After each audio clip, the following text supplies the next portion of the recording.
আসসালামু আলাইকুম রহমতুল্লাহ। আমাদের তাবলিগের নিজামুদ্দিন অনুসারী সাথী ভাইদের উদ্দেশ্যে কিছু কথা বলার জন্য আমি এই ভিডিওটা বানাচ্ছি। আসলে যেহেতু আমাদের তাবলিগের মেহনতে অনলাইন বা এই যে মাধ্যমে আমি আসছি, এগুলো সহি তরিকা না, বরং এটা দ্বারা গুণ হবে, কোনো সন্দেহ নাই। আল্লাহর কাছে মাফ চাই এবং সাথীদের কাছে মাফ চাই। আমরা পূর্বে অসংখ্য এরকমের নেটে সাথীদের কাছে তথ্য আদান প্রদান করছি, কিন্তু আমাদের বড়দের হেদায়েত মোতাবেক আমরা এখন সম্পূর্ণভাবে চেষ্টা করছি অনলাইন থেকে তাবলিগের মেহনত সংক্রান্ত বিষয় অনলাইন থেকে আমরা নিজেদেরকে গুটিয়ে নেওয়ার জন্য। যেহেতু আমাদের মেহনতটা নবীওয়ালা মেহনত, এটা নবীওয়ালা মেজাজ এবং নবীওয়ালা তরিকার ভিতরেই এই মেহনতটা করতে হবে যদি হেদায়েত চাই। এছাড়া যদি অন্য কোনো কিছু চেয়ে থাকি তাহলে দুনিয়ার যে কোনো তরিকায় করা যায়, সেটা দুনিয়াবি তরিকা হবে, দাওয়াত তাবলিগের মেহনত হবে না। এবং আমাদের বড়রা আমাদেরকে পার্সোনাল নিয়েও এটা বুঝিয়েছেন যে এই সকল মাধ্যম থেকে নিজেদেরকে হেফাজত করে মুর্শিদারি মেহনতে মনোযোগী হওয়ার জন্য আমাদের আখিরাতের রাস্তা যাতে আমি সঠিকভাবে আখিরাতের রাস্তা পার হতে পারি, সেই কারণে সহি তরতিবে দাওয়াত তাবলিগের মেহনত বড়দের বাতনা তরতিব অনুযায়ী করার জন্য আমাদেরকে তরগিব দিয়েছে এবং সেভাবে চেষ্টা করছি। আমি আপনাদের কাছেও দোয়া চাই, আল্লাহ তাআলার কাছেও সাহায্য চাই। আজকে একটা বিষয় নিয়ে কিছু কথা বলার জন্য এখানে আসছি। আসার কোনো ইচ্ছা ছিল না এবং এটা কারোর সাথে পরামর্শ করি না, নিজের বিবেক থেকে। আমার কাছে আজকে সকালে এক ভাই একটি ভিডিও পাঠিয়েছে, সেখানে দেখলাম আমাদের আমির, বাংলাদেশের আমির হজরত সৈয়দ ওয়াসিফুল ইসলাম সাহেব দামাত বরকতুহুমকে নিয়ে কিছু ভুল তথ্য সরানো হয়েছে। কে বা কারা সেটা আমি বলবো না। এটা নিয়ে আমাদের নেটে এবং আমাদেরকে ব্যক্তিগতভাবে অনেক সাথী ভাইরা আমাদের কাছে প্রশ্ন করেন যে এটার ব্যাপারে এটা বাস্তবতা কী। তা আমি প্রথমে আমাদের সাথী ভাইদের উদ্দেশ্যে একটা কথা বলবো যে অনলাইনে এবং বিভিন্ন প্রচার মাধ্যমে যে সকল তথ্য ছড়ানো হয়, এটা থেকে আমরা সবাই প্রথম চেষ্টা করব আমরা 100% পরহেজ করার জন্য, এটা থেকে আমরা অ্যাভয়েড করার জন্য। আমরা শুধু আমাদের মুর্শিদারি মেহনত এবং আমাদের বড়রা চিঠির মাধ্যমে আমাদেরকে মাশওয়ারায়, বাংলাদেশের নিজামুদ্দিনে মাশওয়ারা হয় ত্রিমাসিক, তারপরে সারা পৃথিবীর প্রত্যেক দেশে মাশওয়ারা হয়, বাংলাদেশেও ত্রিমাসিক মাশওয়ারার পরে প্রত্যেক জেলায় জেলায় আমাদের ত্রিমাসিক মাশওয়ারা হবে। ওই মাশওয়ারার পরে আমাদের থানা ইউনিয়নে হালকাগুলোতে যে চিঠিগুলো যায় এবং যে মেহনতের তরতিব সম্পর্কে বলা হয়, ওইগুলোকে যদি আমরা অনুসরণ করি তাহলে আল্লাহ সুবহানাহু ওয়া তাআলা, আমার বিশ্বাস, আমাদের মেহনতের সকল ধরনের রোকাউট, সকল ধরনের ফেতনা থেকে আমাদের মেহনত কর্নেওয়ালাদেরকে এবং মেহনতকে হেফাজত করবে। এবং আমাদেরকে বড়রা পার্সোনালভাবে এই জিনিসগুলো আমাদেরকে বারবার তরগিব দেন এবং বুঝিয়েছেন যে আমরা মুর্শিদারি মেহনত করি।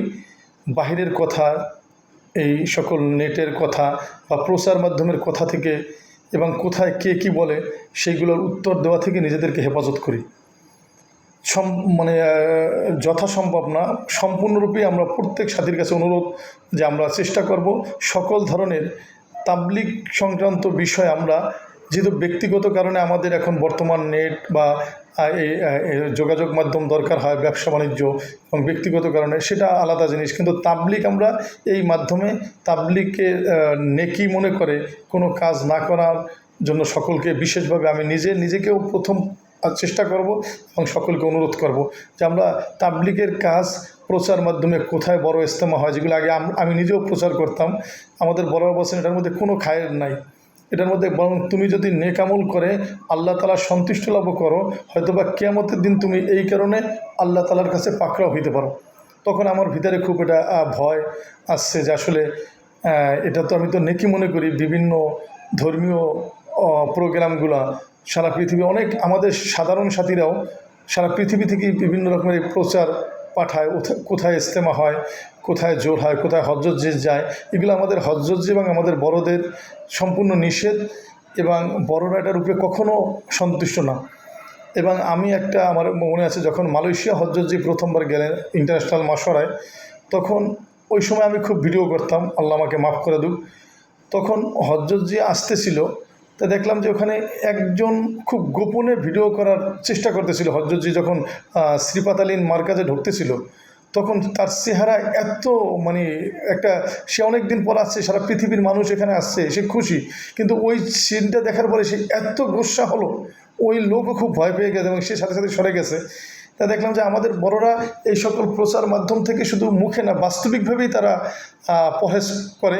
অতএব আমরাও, যেহেতু আমরা আমিরকে মানি, এইটা থেকে আমরা পরহেজ করার চেষ্টা করব।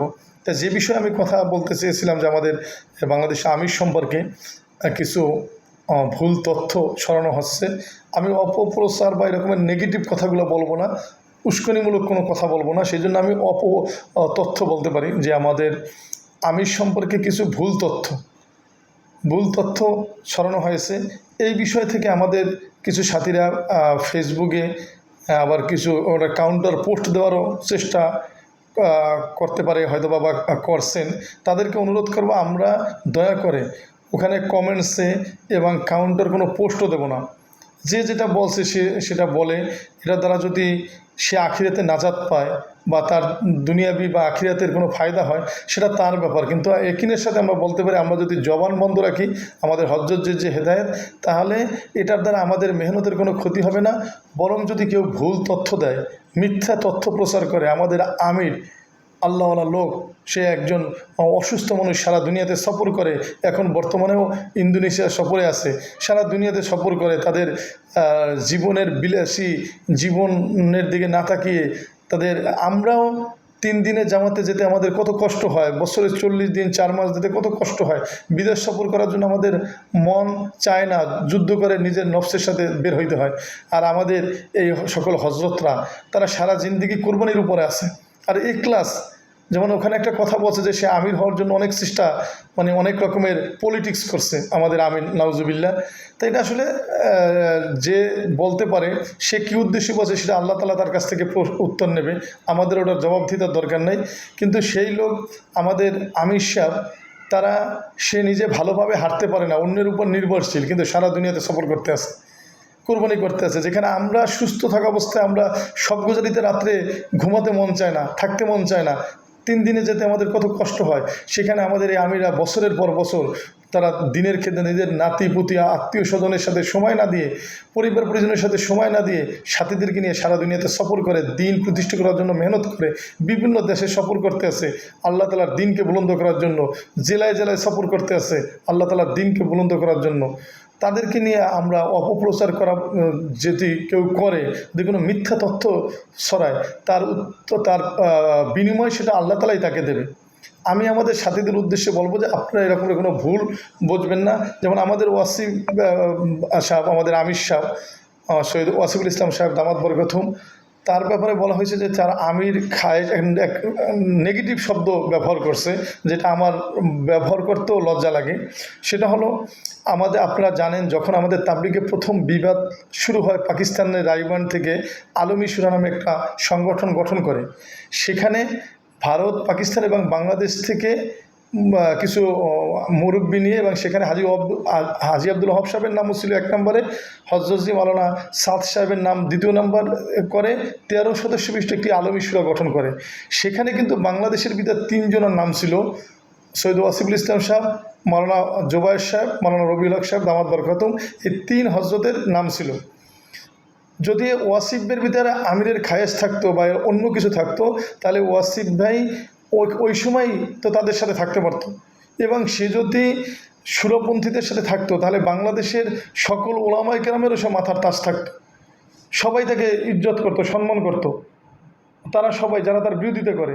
কিন্তু সে তা মেহনতকে সামনে রেখে, মেহনতের বাস্তবতাকে সামনে রেখে, নিজামুদ্দিনে যে সহি তরতিবে মেহনত হয় এই জিনিসটাকে সে উপলব্ধি করে, যেহেতু সে পূর্ব থেকে মেহনত করতেছিলেন, তারপরেই সে নিজামুদ্দিনের সাথেই, যে জামাতের সাথে প্রথম ছিলেন, সে নতুন কোনো সংগঠনের সাথে যুক্ত হন নাই।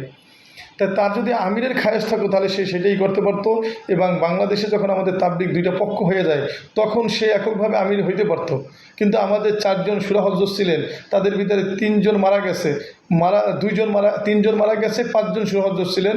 মোজাম্মেল হক সাহেব রহমতুল্লাহ প্রথম মারা গেলেন, তারপর নাসিম ভাই, তারপর মাওলানা মুশারফ সাহেব। এখন ইউনুস স্যার হায়াতে আছে, খুব মাজুর অবস্থায়, আপনারা জানেন সে আসতে পারে না। তখন নিজামুদ্দিন থেকে তাকে আমির বানানো হয়েছে। তার আগে আমাদের 4 সূরা হজরত বাকি থাকা জীবিত থাকা অবস্থায় চিঠি পাঠানো হয়েছিল, সারা বাংলাদেশ সবাই একমত হয় ওয়াসিফের পক্ষ থেকে। তখন যদি সে তদবির করে তখনই আমির হইতে পারতো, কিন্তু ওর নিজামুদ্দিন ওলাদের চিঠি দিয়েছে, এবং সে এটার আমাদের নাসিম ভাই, মোশারেফ সাহেব হুজুর, তারা সবাই মিলে একমত হয়েছে যে কোনো একজনকে আমির বানানো হোক। এই ব্যাপারে একমত হয়ে তারা চিঠি পাঠিয়েছে। তা তখনও সে আমির হইতে পারতো, কিন্তু সে আমাদের তাবলিগের আমির এটা তদবিরের মাধ্যমে হয় না, দুনিয়ার রাজনৈতিক ব্যক্তিদের মতো। এই জন্য এরকমের আমাদের আমির সম্পর্কে অনেক ভুল তথ্য শোনা। এবং আমাদের যেমন আরেকটা কথা আমি শুনছি যে আমাদের যে টঙ্গীর ময়দানে বিভেদ হয়েছে, এটা সম্পর্কে এত নিকৃষ্ট এবং এত নেগেটিভ কিছু কথা আমি দেখলাম ওখানে, যেটা আসলে ভাষায় প্রকাশ, এটা কোনো মানুষ বলতে পারে না, জোবাইরপন্থীরাও বলতে পারে না। এখন নতুন কেউ আমাদের এতাত্বের পরিচয় চলতো কী জন্য সেটা আল্লাহই ভালো জানে। এখন সে জোবাইরপন্থীদের বা আলমী সুরার সাথে যুক্ত হয়েছে, কী স্বার্থ সেটা তার সাথে আল্লাহ, তার সম্পর্কে আমি কোনো মন্তব্য করব না। কিন্তু আমাদের সাথীদের উদ্দেশ্যে বলবো যে আপনারা তাদের সাথে কোনো বিবাদ বা অনলাইনে বাকযুদ্ধ জড়াবার কোনো প্রয়োজন নাই। আল্লাহ তাআলার উপরেই আমরা ফয়সালা রাখি, যাতে আল্লাহ তাআলা তাকে সঠিক বুঝ দান করে। এবং আরেকটা জিনিস যেটা বলতেছিলাম যে আমাদের টঙ্গীর ময়দানের যে ঘটনা ইউনূস সরকারের আমলে যে একটা সংগঠিত হয়েছে, ওখানে মামলার আসামি করা হয়েছিল আমাদের প্রায় 18 জন সাথীকে, বা 18 বা 21 জন সাথীদের আসামি করা হয়েছিল। আমি ওখানে সেখানে ওই মামলার এজাহারভুক্ত আসামি ছিলাম। আমরা পুরো ঘটনা জানি, ওখানে যে মামলার জামিনটা কোন প্রক্রিয়ায় হয়েছে। যেমন ওই যে ভাই এই মানে আমাদের সম্পর্কে ভুল তথ্য দিয়েছে, সে বলছে ওলামায়ে কেরামদেরকে জেলে ঢুকিয়ে দিয়েছে। আমাদের যখন মামলার তথ্য আমাদের সামনে আসে, তখন আমরা সবাই মামলার আগাম জামিন করার জন্য চেষ্টা করি। তখন প্রথম ভাই মুয়াজ বিন নূর ওর ভাই অ্যারেস্ট হয় প্রথম দিনই। তারপরে আমাদের বড়দের হেদায়েত অনুযায়ী কৌশল অবলম্বন করে আমরা নিজেদের একটা নিরাপদ আশ্রয় অবস্থান করি। তারপর আমাদের ওয়াসিফুল ইসলাম সাহেব, আমাদের আমির সাহেব, সে সমস্ত সবার সাথে সমন্বয় করে আমাদেরকে কিভাবে দ্রুত জামিন করা যায়। মুয়াজ ভাইয়ের রিমান্ড ছিল, এবং উকিল অ্যাডভোকেট থেকে শুরু করে সাথীদের সাথে সব কিছু সমন্বয় কীভাবে করছে সেটা মুয়াজ ভাই এবং যারা আমরা আছি আমরা জানি। এবং তারপরে আমাদেরকে যখন আমাদের সম্পর্কে আমাদের আগাম জামিনের চেষ্টা করতেছিলাম, তার আগে আমাদের জিয়া বিন কাসেম সাহেব আর মুফতি শফিউল্লাহ সাহেব 2 জন গ্রেপ্তার হয়। পরবর্তীতে তাদেরকে সব তদবির এবং জামিনের ব্যাপার আমাদের মুরব্বীরাই করছেন। অতএব এই ব্যাপারে আমি যেহেতু মামলা সংক্রান্ত বিষয়ে কথা বলতে চাই না। এরকমের না যে তাদেরকে কেউ ধরাই দিয়েছে আমাদের মুরব্বীরা, বা তাদেরকে ছাড়ায় নাই, তাদেরকে জেল থেকে মুক্ত করার জন্য যা যা করার আমাদের বড়রা সর্বোচ্চ চেষ্টা করছে, এবং তারাই শেষ পর্যন্ত করেছেন। অতএব এই ব্যাপারে আমাদের সাথীরা যাতে কেউ কোনো রকমের বিভ্রান্ত তথ্য আমরা বিভ্রান্ত না হই, আমাদের বড়দের সম্পর্কে কোনো ভুল ধারণা নেই।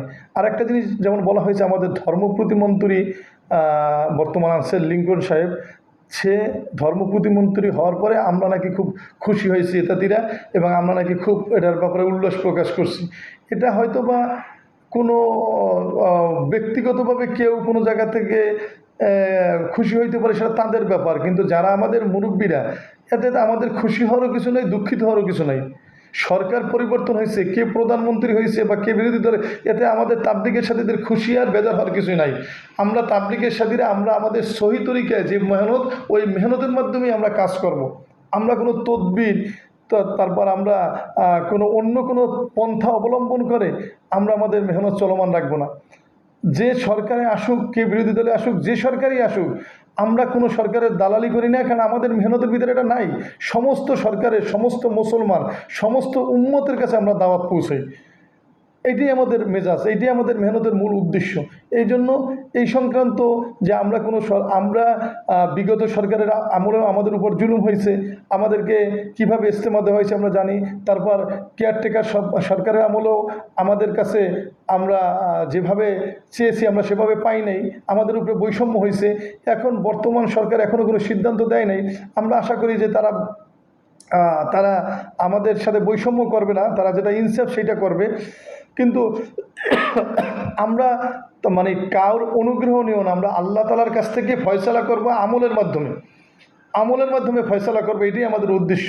কে মন্ত্রী হোক বা কে মন্ত্রী চলে যায়, এটার দ্বারা আমাদের তাবলীগের মেহনত চলে না। হ্যাঁ, ব্যক্তিগতভাবে আমরা যেহেতু মানুষ, আমরা এক একজন এক এক দলের সমর্থন থাকতে পারি, সেটা ব্যক্তিগত মাসলা। সেটা আমাদের তাবলীগের ইজতেমাই মাধ্যমে সিদ্ধান্ত হয়, কোথায় কোনো কিছু করবা এরকমের কোনো আমাদের সিদ্ধান্ত হয় না। এই জন্য আমাদের সাথীরা সবই জানে, কেউ অপপ্রচারে আমরা কান দেবো না, দয়া করে আমরা কেউ তার উত্তরও দেবো না। আমরা শুধু আল্লাহ তাআলার কাছে দোয়া করব, মসজিদেরই মেহনত করব।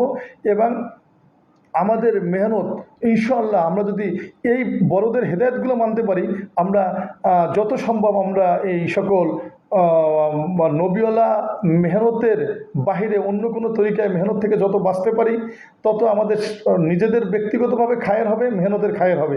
এবং আমাদের বড়দের বাতলানো তরিকা অনুযায়ী মুর্শিদারি মেহনত 5 কাজ বা 4 মাস বা যে নেশাবগুলো আছে এগুলোর উপর আমরা জমি, আল্লাহ সুবহানাহু ওয়া তাআলা আমাদের সাথে আসমানি মদদ ও নসরত করবে।